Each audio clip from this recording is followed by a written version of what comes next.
Hi guys! Magandang gabi! Welcome back po dito sa Gandara sa your channel for showbiz update.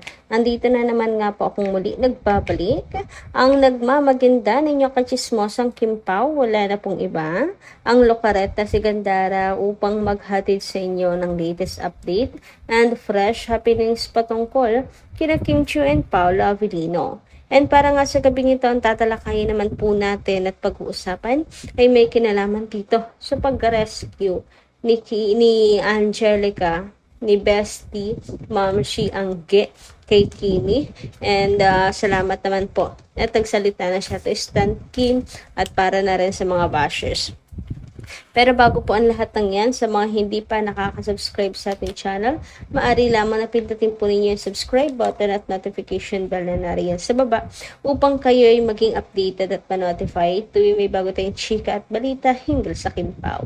Basta mga balita na may kinalaman kina Kim Chiu and Paolo Avellino, sagot na po natin yan. And bago tayo magsimula, narito po yung ilan sa mga comment na napili po natin basahin tonight. So, ito nga po muna yung pag-usapan natin.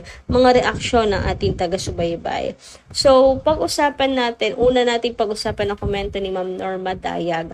Uy, medyo natagalan yung pagbabasa ko ng mga comments si Ma'am Norma. So, shoutout po sa inyo. Sabi niya, "Good evening, Gandara. Yes, wala si Kim sa Showtime nung nakaraan po ito ha. Pero ngayon, nasa Showtime po si Kim." Ayan. Ang conclusion ko ay baka nagpahinga dahil sa nangyari sa kanilang dalawa ni Ate Lakam niya. Kaya okay lang.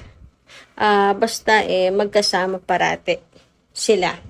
Wala nang problema. Maprinsipyo kasi si Paolo at may karanasan na siya sa lahat ng napagdaanan niya.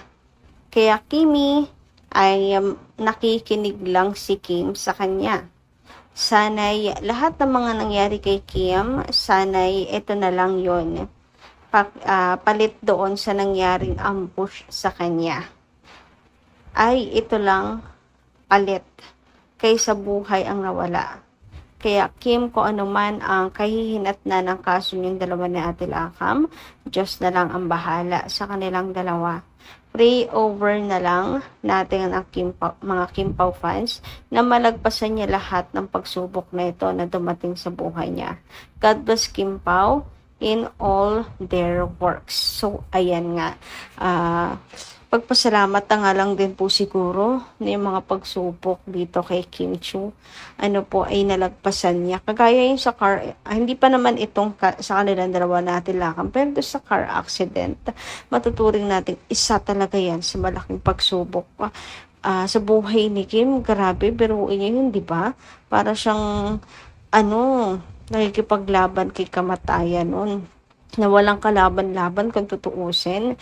Kasi inambush siya nang wala naman siyang kaaway.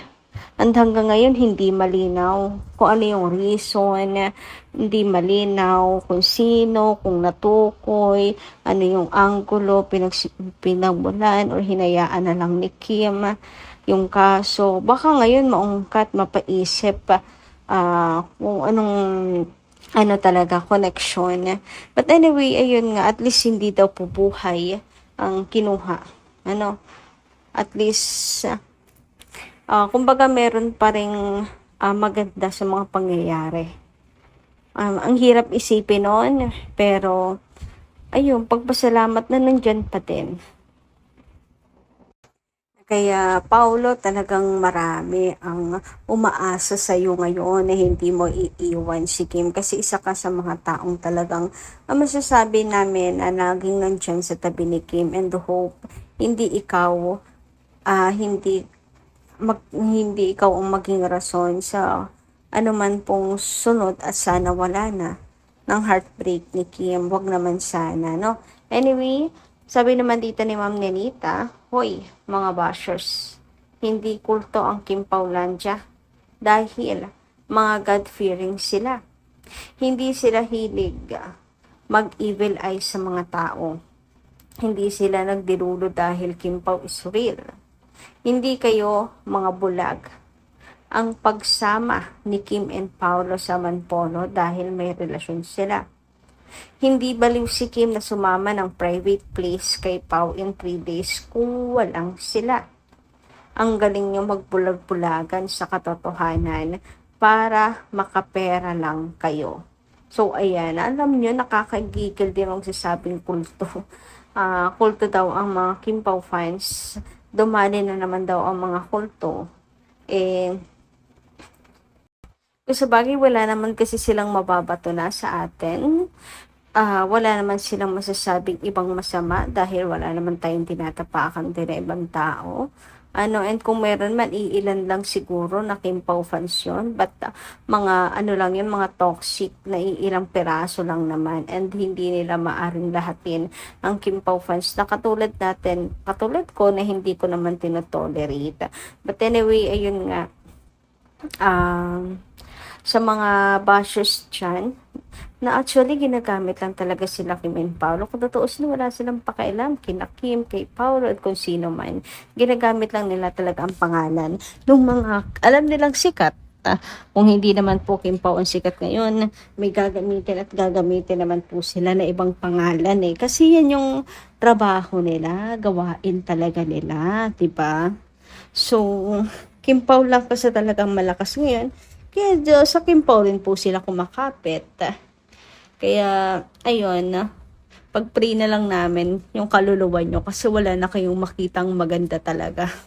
Wala nang makitang maganda sa buhay, lahat na lang negative. So, pag-pray na lang namin ang buhay ninyo. Hope ay may kasiyahan pa kayo.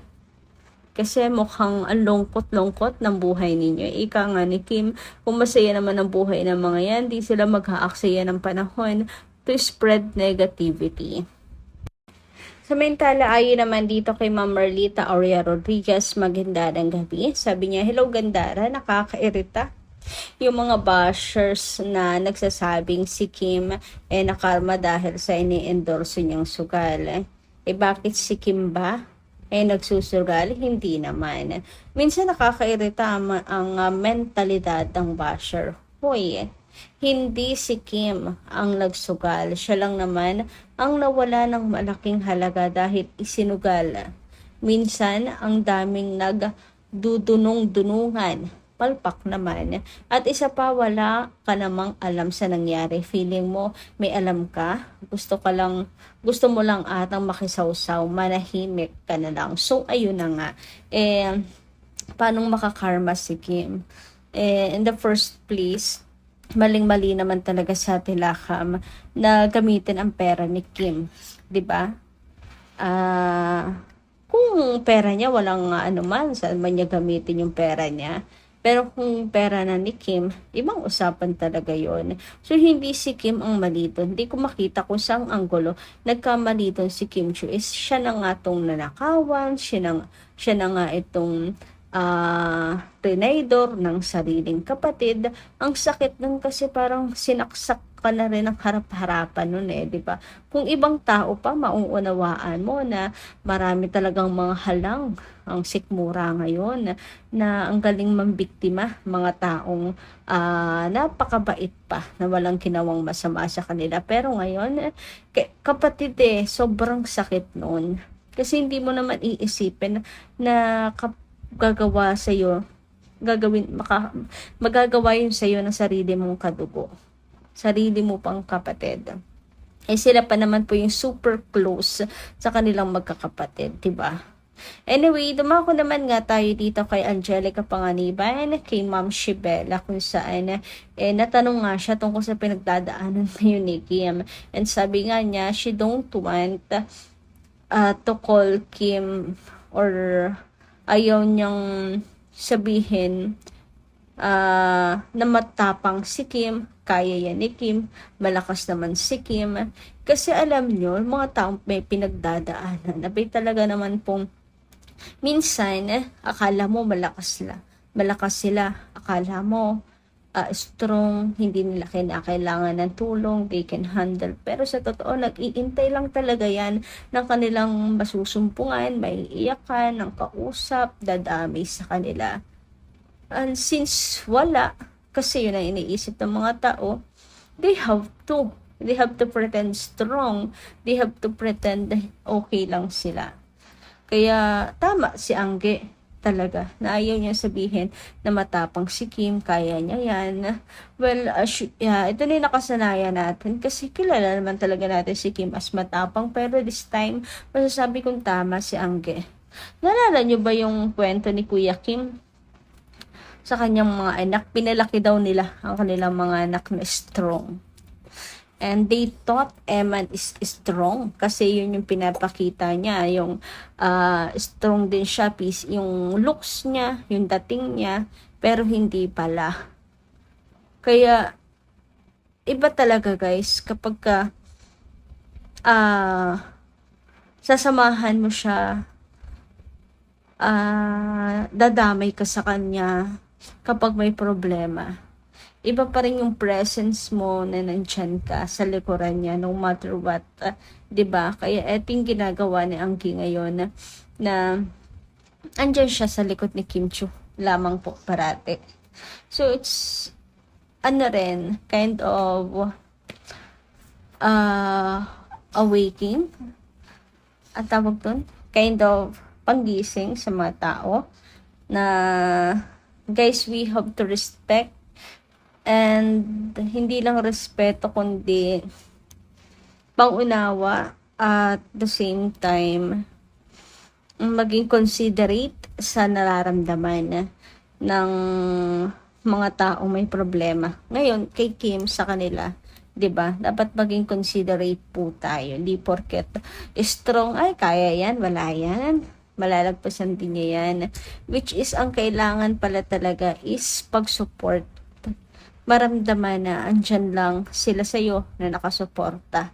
So Kim, ang mga fans nandito lang, nagmamahal sa'yo, nakasuporta sa'yo.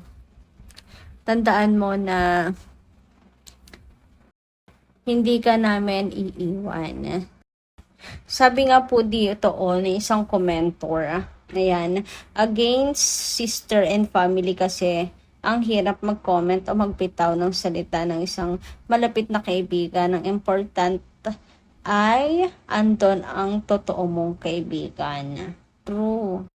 Samantala, sabi pa dito, and that's all that matter, Angge, na you have her back no matter what. Hirap na hirap kasi magbigay talaga ng comments si Angge hinggil sa pinagdadaanan ngayon ni Kim. So kayo guys, anong inyong masisay patungkol po dito? Comment nyo nga lang po dyan sa baba. And hanggang dito lang muna yung ating update. Maraming salamat po sa inyong pakikinig. Kita-kits po muli sa susunod natin, chicas. Maraming po salamat.